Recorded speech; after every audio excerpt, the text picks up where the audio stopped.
Jose had worked in construction for over 15 years. Long hours, sore back, calloused hands. He didn't complain. After all, hard work was what kept his family afloat. He had 4 teenagers at home: Maya, Gabriel, Juan, and little Monica, who, honestly, was not so little anymore. College was coming, fast. And Jose? He had no savings. Each week he brought home just enough to cover rent, food, gas, and bills. There was nothing left. His wife Rosa would look at the grocery receipt like it was a puzzle she had to solve. "Beans and rice again," she'd say with a smile. "At least we're eating." But Jose could feel the pressure in his chest building. He wasn't getting younger. His knees ached, his hands shook after a long day, and still he was terrified to stop working. Because what then? What would happen to his kid's future? One Friday afternoon, the supervisor called a last-minute team meeting. Budget cuts, delayed projects, half the crew gone. Jose wasn't laid off, not yet, but he saw it coming. That night, he sat in the dark kitchen, rubbing his hands together to ease the stiffness. Across the table, Rosa poured 2 cups of instant coffee and placed one in front of him. "You're worried," she said softly. He nodded. "I don't want the kids to grow up thinking this is all life can be." She didn't say anything. Instead, she opened her phone and showed him a YouTube video. A man with an accent just like Jose's, talking about how he started a small business mowing lawns, and now had a crew, a channel, and income coming in while he slept. Jose watched it all, silently, then looked up. "You think I could do that? I don't even speak English?" Rosa smiled. "I think you already have all the tools. You just need the blueprint." The next morning, Jose didn't head straight to work like usual. Instead, he stood in the backyard, just kind of staring at his tools.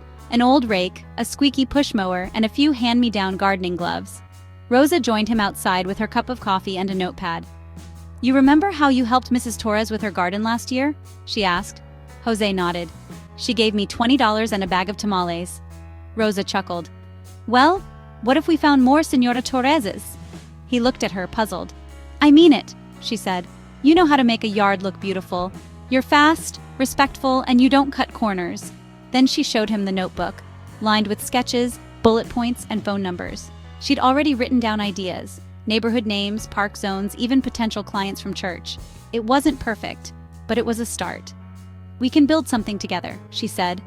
That evening, Jose and Rosa created a simple flyer using a free app on their daughter Monica's phone. It read, "Local family gardener. Honest, affordable, trustworthy." Monica translated it into proper English. Maya helped print copies at the library. Juan and Gabriel taped them to light posts and slid them into mailboxes. And just like that, the Lopez family gardening dream began. By the end of the week, Jose had 2 small jobs lined up, trimming hedges and clearing out weeds. It wasn't much, but it was his. What he didn't know yet was that this tiny seed of effort, planted with faith and family, was about to grow into something far beyond what he imagined. 3 weeks into the new gardening hustle, things were decent.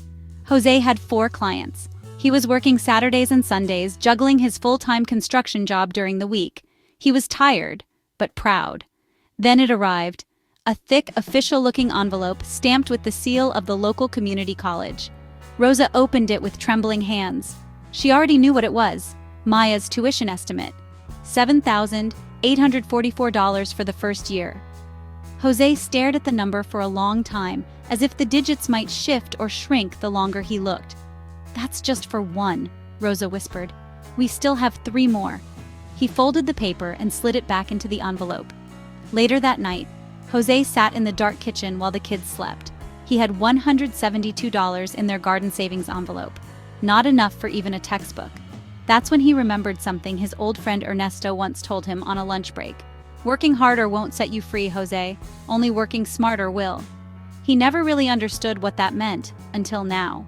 Was there more to money than just working for it? Why was it that some people could earn while sleeping and others broke their backs for pennies? The question haunted him. The next day, after mowing a yard for a quiet retired man named Mr. Jeffries, Jose stayed to help haul some old mulch. As they worked, the old man said something odd. "You know, Jose, your work ethic reminds me of my old business partner. Hard worker, loyal, but never invested in himself." I kept trying to tell him, "The shovel's useful, but the mind makes the real money." Jose didn't say much, but he was listening. That line stuck with him. The shovel's useful, but the mind makes the real money. For the first time in his life, Jose wondered, What if the real difference between the wealthy and the working class wasn't money, but mindset? Mr. Jeffries had taken a liking to Jose. Over the next few weekends, he began offering more than gardening tips. He started dropping hints about wealth. One Saturday, after paying Jose a generous bonus for a full day's work, the old man invited him to stay for lemonade. "Tell me something, Jose," he asked, leaning back in his patio chair. "If I gave you $10,000 today, what would you do with it?" Jose blinked. "Pay tuition, fix the truck, maybe take Rosa out to eat." Jeffries smiled. "All good answers, but none of them will help you stop working next month, or next year." Jose tilted his head. The old man continued. "My dad was like you, worked with his hands until they gave out. Honest, proud, but broke. I had two dads in a way. One who worked for money, and another who taught me to make money work for me." That phrase hit Jose like a shovel to the chest. Make money work for me. Jeffries explained how the wealthy don't chase more hours, they chase assets. Things that put money in your pocket while you sleep, he said. Rental property, digital content, small businesses, even a simple ebook. He scribbled a chart on a napkin. 2 columns. Liabilities, things that take money out of your pocket. Assets, things that put money in. And for the first time in Jose's life, money made sense. He realized he'd spent decades learning how to labor, but no one ever taught him how to build. That night, Jose couldn't sleep. He went online and watched dozens of videos about turning services into systems. He realized something big. He wasn't just mowing lawns, he was building a brand. That week, he sat with his teenage son Gabriel and drew a logo on paper. It was simple, a shovel crossed with a sprouting plant. Jardines Jose was born. But Jose didn't stop there. He asked his daughter Maya to help him record a video. 3 quick tips to keep your garden alive in the summer. They uploaded it to YouTube on her account, 100 views in 2 days. Then they made another, best low-maintenance plants for busy parents. More views, a few likes, a comment. This guy's accent is adorable, he really knows his stuff. Jose smiled. It wasn't perfect. He stumbled over words. The camera was shaky, but it was real, and it was working. Every weekend, the family created a new video. Rosa translated his bullet points. Gabriel handled the editing. Maya managed the titles and thumbnails. By the 2nd month, they had 400 subscribers. By the 5th, 2,000. And Jose's local gardening service had doubled in bookings just from people seeing him on YouTube. But the biggest win? They started earning ad revenue, $42 the first month. It wasn't much, but it was money earned while he slept. For Jose, it was the first true taste of freedom. And that's when he said it aloud. "I'm not just a gardener anymore. I'm a business owner. And we are a family of creators." One morning, 2 years after uploading that first shaky gardening video, Jose sat at the kitchen table, coffee in hand, notebook open, laptop humming beside him. He wasn't rushing out the door with sore knees and calloused hands. No scorching sun shifts, no 12-hour landscaping marathons.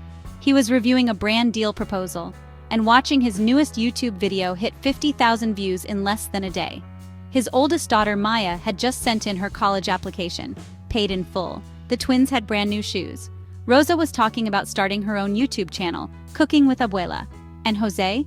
He was planning their first family vacation, ever, from lawnmower to legacy.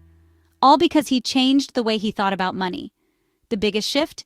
He stopped asking, "How can I earn more?" and started asking, "How can I build something that earns for me?" And the spark behind all of it? One book. One simple, powerful book that changed his mindset forever. It was the same one Mr. Jeffries had quietly passed to him after that lemonade conversation. The same one Jose had to have his daughter search online to find him a Spanish translation. The same book that had an underlined word, a little worn from use. It was called Rich Dad, Poor Dad by Robert Kiyosaki. Robert Kiyosaki isn't just a financial author. He's someone who lived both sides of the coin. Growing up with one dad who valued traditional education and safe careers, and another dad who taught him how wealth is really built, Robert learned that the difference between rich and poor often comes down to mindset, not income. Rich Dad. Poor Dad isn't about quick hacks or complicated math. It's about simple truths most of us were never taught. Wealth isn't just about what you earn. It's about what you keep and what you build. Assets, not hours, create lasting freedom. And financial education is more powerful than hard labor alone. These aren't just ideas. They're a way of life. One Jose embraced. and one anyone can start living, regardless of where they begin. You don't have to speak perfect English. You don't need a college degree. You don't even need permission.